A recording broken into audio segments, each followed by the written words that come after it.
اب بات کرتے ہیں، ماہ رمضان ہمارے درمیان آیا اور اب بس جدا ہونے کو ہے۔ آج آخری طاق رات بھی ہے اور بہت ممکن ہے کہ آج آخری رات بھی ہو، شاید ہو سکتا ہے کل چاند نظر آ جائے، تو ہمارے پاس اب رمضان کی چند گھڑیاں باقی رہ گئی ہیں۔ میرے آقا مدینے والے مصطفیٰ صلی اللہ علیہ وسلم فرماتے ہیں، اگر میری امت کو معلوم ہوتا کہ رمضان کیا ہے تو وہ تمنا کرتی کہ سارا سال ہی رمضان، مگر اب تو رمضان جانے والا ہے۔ دنیا میں کوئی بہترین مہمان، کوئی بہترین شخصیت ہمارے گھر آئے، ہم کیا چاہتے ہیں اس سے کوئی تحفہ لے لیں، کوئی یادگار لے لیں۔ آج کل تو یادگار کا ایک طریقہ بھی ہے کہ لوگ سیلفی لے لیتے ہیں کہ بھائی چلیں آپ سے ملاقات ہوئی ہے تو یاد رہے گا۔ رمضان جا رہا ہے، کیا یادگار لیا آپ نے اس سے، کیا تحفہ لیا؟ رمضان نے ہم سے دو کام بڑے کمال کے کروائے الحمدللہ، ایک روزہ، ایک نماز۔ اب روزہ تو چلے فرض ختم ہو جائے گا، مگر نماز کی فرضیت باقی رہتی ہے، اور نماز سب سے پہلا فرض ہے، یاد رکھیے گا، اور نماز دین کا ستون ہے۔ جب ہم پورا مہینہ نمازی بن سکتے ہیں تو پھر بقیہ زندگی نمازی کیوں نہیں بن سکتے؟ رمضان نے تو پریکٹس کروا دی نا کہ بھائی آپ نے 5 ٹائم نماز پڑھی، کوئی نقصان ہوا، کوئی طبیعت خراب ہوئی، کوئی آپ کے کاروبار میں کمی آ گئی، کوئی آپ کے پیسے کم ہو گئے، آپ کو ہوا کیا؟ آپ غور کریں تو آپ صحت مند ہوتے جا رہے ہیں، آپ فریش ہوتے جا رہے ہیں، چہروں پر نور آتا جا رہا ہے۔ یہ تو 1 مہینے کی نماز ہے، اگر پوری زندگی کوئی نماز پڑھے تو سبحان اللہ، نور اللہ نور ہو جائے گا۔ تو جو رمضان سے تحفہ لینا ہے نا میں نے اور آپ نے، وہ یہ لینا ہے کہ رمضان بے شک چلا جائے، ہم نے نماز نہیں چھوڑنی ہے انشاءاللہ۔ بدقسمتی سے کیا ہوتا ہے، افسوس یہ ہوتا ہے کہ پورا مہینہ لوگ نماز پڑھتے ہیں اور رمضان کے بعد چلے جاتے ہیں۔ یعنی میں اب جو جملہ کہنے جا رہا ہوں، میں تقریباً روز ہی بیانات میں کہہ رہا ہوں کہ ہم زبان سے نہیں کہتے، ہم اپنے ایکشن سے یہ کہہ رہے ہوتے ہیں کہ یا اللہ جب تک شیطان بند ہے نا تب تک ہم نے تیری ماننی ہے، جب شیطان کھل جائے گا تو پھر ہم نے شیطان کی ماننی ہے۔ یہ کتنی بری بات ہے۔ آپ کہیں گے ایسا کون کہتا ہے؟ چلے زبان سے نہیں کہتے، پریکٹیکل تو کر رہے ہیں نا، ایسا ہی تو ہو رہا ہے کہ بھائی اب نہیں جا رہے، ماشاءاللہ۔ تو اب پریکٹیکل تو ہم ایسے ہی کر رہے ہیں نا، تو اب غور کریں کہ ہوتا کیا ہے۔ مثال کے طور پہ کل مغرب کے بعد اگر چاند نظر آ جائے اور اعلان ہو جائے کہ بھائی چاند دکھ گیا ہے، کیا عشاء میں اتنے ہی نمازی آئیں گے جتنے مغرب میں آئے؟ کیوں؟ یعنی ابھی چاند دکھا اور ابھی آپ کی عشاء قضا ہو گئی، اتنا جلدی ہار گئے یار۔ شیطان نے آتے ہی آپ کو کان سے پکڑ لیا اور آپ چلنا شروع ہو گئے شیطان کے پیچھے۔ کتنی شرم کی بات ہے۔ کیا رمضان میں ہی نماز فرض تھی؟ اب عید والے دن مجھے بتائیں، عید کی نماز پڑھنا کیا ہے؟ واجب۔ کیا ہے؟ مل کر جواب دیں۔ اور عید والے دن فجر کی نماز پڑھنا کیا ہے؟ کیا ہے؟ فرض۔ فرض زیادہ اہمیت یا واجب کی زیادہ اہمیت؟ لاکھوں لوگوں کی عید والے دن فجر کی نماز قضا ہوتی ہے۔ کمال ہے یار۔ واجب کے لیے مسجد بھی فل، روڈیں بھی فل۔ میں نہیں کہتا عید نہ پڑھو، بالکل پڑھنی چاہیے، مگر فجر کیوں قضا ہو گئی؟ اور وہ فجر قضا ہوئی جو اس سے پہلے ساری ہو رہی تھی۔ اتنی کب اہمیت ہے یار ہمارے دلوں میں نماز کی۔ روایتوں میں آتا ہے جو بندہ جان بوجھ کر ایک نماز قضا کر دینا، اس کا نام جہنم کے دروازے پر لکھ دیا جاتا ہے۔ آج پنجاب کالونی میں آپ رہتے ہوں گے، بدری آباد میں رہتے ہوں گے، اس ایریا میں رہتے ہوں گے، آپ کے گھر کے باہر آپ کا نام لکھا ہوتا ہے۔ اس سے بڑھ کر بدنصیب کون کہ وہ دنیا میں رہے اور اس کا نام جہنم کے دروازے پر لکھ دیا جائے۔ ایسا نہ کرو یار۔ اس بار تو زندگی کا یہ اصول بنا لیں کہ رمضان چلا جائے، انشاءاللہ ہماری نمازیں قضا نہیں ہوں گی، ہم شیطان کی باتوں میں نہ آئے نا۔ اور آپ کو ایک اور فارمولہ دے دیتا ہوں، اگر آپ نے یہ پلان کر لیا ہے نا کہ آپ نے نمازیں پڑھنی ہیں، نمازیں چھوڑنی نہیں ہیں، تو پھر فارمولہ یہ ہے کہ آپ نے عید کے تینوں دن بہت زیادہ احتیاط کرنی ہے۔ اصل میں ہوتا کیا ہے، جب شیطان پورا مہینہ بند رہ کر چھٹتا ہے نا تو وہ پورے لشکر کے ساتھ آتا ہے اور پوری پلاننگ کے ساتھ آتا ہے کہ میں نے ان کی 3 دن کے اندر ہی ساری روحانیت برباد کر دینی ہے۔ پھر عید کے تینوں دنوں میں ان کو اتنے گناہ کروا دینے کہ یہ اگلا بندہ پھر نمازوں کی طرف جا ہی نہ سکے۔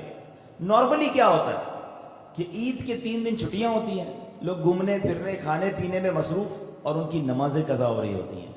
جو پورے مہینے کی روٹین ہے وہ 3 دن میں ڈسٹرب، چوتھے دن بھی وہ پھر نماز نہیں پڑھ سکتا۔ کیونکہ اس کی روٹین ٹوٹ جاتی ہے. شیطان کہتا اب 3 دن تو نہیں پڑھی، اب کیا پڑھنی، جمعہ پڑھ لینا.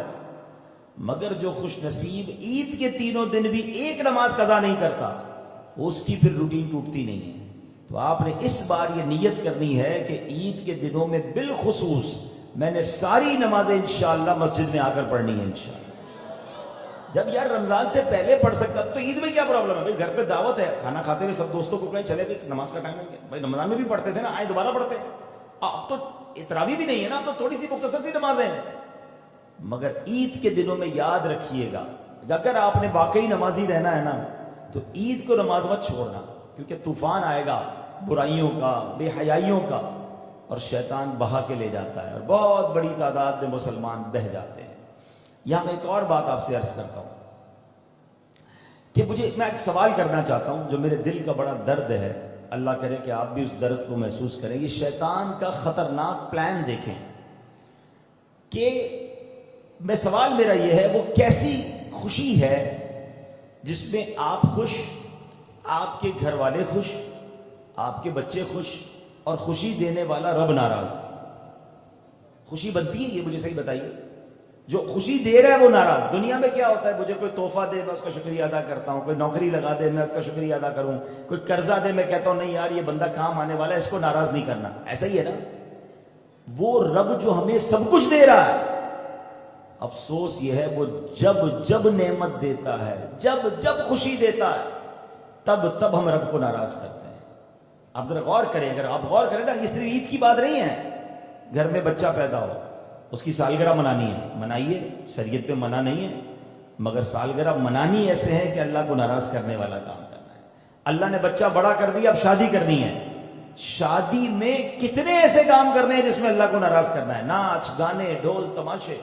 اللہ نے نیا گھر دیا ہے، نئے گھر پہ دعوت کرنی ہے، کس نے منع کیا؟ کرے دعوت، پارٹی کرے، مگر اس میں اللہ کو ناراض کرتے ہیں. اللہ نے کاروبار دیا، اس کاروبار کی اوپننگ رکھنی ہے، بالکل کریں، قرآن خوانی کریں، دعائیں کریں، لوگوں کو کھانا کھلائیں. نہیں اس میں ناچ گانے ڈھول تماشے کرنے تاکہ اللہ کو ناراض کریں. آپ اگر غور کریں نا، اتنا خطرناک یہ شیطان نے پلاننگ پتہ نہیں کیا ٹیوننگ کر دی ہے دماغ میں کہ جب خوشی منانی ہے، جو بھی اللہ خوشی دے دے نا اس میں اللہ کو ہی ناراض کر دو. اچھا پھر ہم کہتے بھی ہیں میری خوشیاں رہتی نہیں ہیں، نظر لگ جاتی ہے، میں نے کاروبار شروع کیا بالکل چل نہیں رہا، نیا گھر لیا گھر میں سکون نہیں ہے، بچے کی شادی کی، بچے شادی کے بعد پریشان ہیں، جناب بچی سسرال میں پریشان، ان کے یہاں اولاد نہیں ہو رہی، حضرت دعا کر دیں. اللہ کے بندو، ان تمام خوشیوں میں تم نے کسر چھوڑی تھی اللہ کو ناراض کرنے کی. ناچ گانے ڈھول تماشے آتش بازی، باپ رے باپ. کسی کی بارات رات کو آ جائے، وہ تو لاتے بھی رات کو بارات 2-3 بجے ہیں، اور وہ آتش بازی کہ بندہ سمجھے کسی برابر والے ملک نے حملہ کر دیا ہے، سب کی نیند خراب، سب لوگ اٹھ جائیں، بچے ڈر کے اٹھ جائیں، اور ہم کہہ رہے ہیں ہماری خوشی چل رہی ہے. یہ کیسی خوشی ہے؟ کدھر مت ماری جاتی ہے ہماری.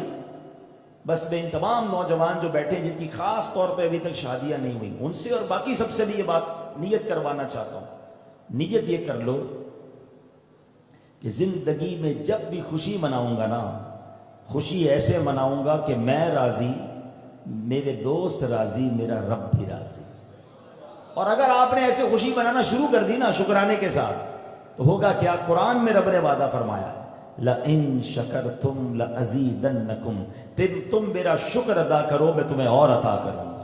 یعنی آپ کی خوشیاں ملٹی پلائی ہونا شروع ہو جائیں گی. آپ کے رزق میں برکت، گھر میں برکت، اولاد میں برکت، خوشیوں میں برکت. کب؟ جب خوشی ملنے پر شکر کرو گے، ناشکری نہیں، نافرمانی نہیں کرو گے. چند دوستوں کو خوش کرنے کے لیے، چند رشتہ داروں کو خوش کرنے کے لیے ہم کہتے ہیں یار ہمارے خاندان کا رواج ہے، ڈھولکی تو ہوگی، مہندی تو ہوگی، آتش بازی تو ہوگی، فلاں فنکشن تو کرنا پڑے گا، حضرت عید میں تھوڑے گانے تو چلانے پڑیں گے، عید میں فلمیں ڈرامے دیکھنے تو جانا پڑے گا. چند دنوں کی خوشی اور چند دوستوں کو خوش کرنے کے لیے تم اپنے مالک کو ناراض کر کے اپنی زندگی برباد کر دیتے. اگر آپ کو زندگی میں خوشیاں گزارنی ہے نا، ذہن یہ بنا لو کہ ہر خوشی میں دوبارہ کہہ رہا ہوں، اسلام خوشی منانے کا منع نہیں کرتا. اچھے کپڑے پہنے، اچھا کھانا کھائیں، دوستوں کو کھلائیں، گھومیں پھریں، لیکن جائز طریقے سے کریں نا. حرام کام کیوں کرنا ہے؟ اس میں حرام کو مکس کیوں کرنا ہے؟ بس یہ آپ آج یاد کر لیں. عید آنے والی ہے، عید کے حوالے سے 2-3 باتیں عرض کر دیتا ہوں. عید والے دن، نماز عید کے بعد پورے دن میں کبھی بھی 300 بار سبحان اللہ و بحمدہ یہ وظیفہ پڑھ لیں. وظیفہ کیا ہے؟ سبحان اللہ و بحمدہ. مل کر پڑھ لیں سبحان اللہ و بحمدہ. اور یہ تمام مسلمان مومنین مرد عورت کی روحوں کو ایصال کر دیں جن کا انتقال ہو گیا. فرمایا جب بندہ یہ ایصال ثواب کرتا ہے نا، اللہ تمام مسلمان جو مرحوم ہیں ان سب کی قبروں میں 1000 انوار داخل فرماتا ہے. اور جب یہ بندہ خود مرے گا تو اس کی قبر میں بھی 1000 انوار داخل کر دیے جائیں گے. تو عید والے دن یہ وظیفہ پڑھنا ہے. عید کی نماز کے لیے جب نکلیں گے تو سنت یہ ہے کہ کچھ میٹھا کھا کر نکلیں. 1 کھجور کھا لیں، 3 کھا لیں، بھوکے پیٹ نہ جائیں. بقرہ عید میں الگ ہے کہ عید الاضحیٰ میں اگر قربانی کر رہے ہیں تو قربانی کر کے اس کی کلیجی سے یا اس کے گوشت سے کھانا شروع کریں. عید الاضحیٰ میں کچھ آپ عید الفطر کی نماز پڑھنے اگر جا رہے ہیں تو کچھ نہ کچھ میٹھا کھا لیں گے. اور آپ جب آئیں گے تو ایک راستے سے آئیں، دوسرے راستے سے واپس جائیں کہ یہ بھی نبی پاک کی سنت ہے. عید والے دن غسل کرنا، نئے کپڑے ہوں تو نئے ورنہ صاف ستھرے کپڑے پہننا، ناخن تراشنا، مونچھیں وغیرہ غیر ضروری بال اس کو صاف کرنا، اچھے طریقے سے غسل کرنا، خوشبو لگانا، یہ عید کے مستحبات اور سنتیں ہیں. عید کی نماز پڑھ لیں تو اس کے بعد ایک دوسرے سے ملاقات کرنا، مصافحہ کرنا، عید کی مبارکباد دینا، یہ بھی سنت اور مستحبات میں سے ہے اور یہ بھی اچھے کاموں میں سے ہے. تو عید کی ان سنتوں اور آداب کو بھی پیش نظر رکھیں. ہاں، عید والے دن رحمتیں خاص برستی ہیں. اللہ پورے رمضان میں جن لوگوں کی بخشش نہیں ہوئی ہوتی یا جتنی بخشش ہوئی ہوتی ہے اتنے لوگوں کو عید کے دن بھی بخش دیتا ہے. لیکن بخشش والے دن اللہ کو ناراض مت کیجیے گا. میں اللہ کریم سے دعا کرتا ہوں کہ رب کریم ہم سب کو عید کی حقیقی خوشیاں نصیب فرمائے. اور سچی بات تو یہ ہے کہ عید کی حقیقی خوشی یہ ہے کہ تیری جب کہ دید ہوگی، جب ہی میری عید ہوگی، میرے خواب میں تم آنا مدنی مدینے والے. عید کی نماز سے پہلے فطرہ دینا صاحب نصاب پر واجب ہے. تو جو صاحب نصاب ہیں وہ اپنا فطرہ ادا کریں، اپنا بھی ادا کریں، اپنے بچوں کا بھی ادا کریں. فطرے میں 4 کیٹیگریز بیان ہوئی ہیں: جو، کشمش، کھجور اور گندم.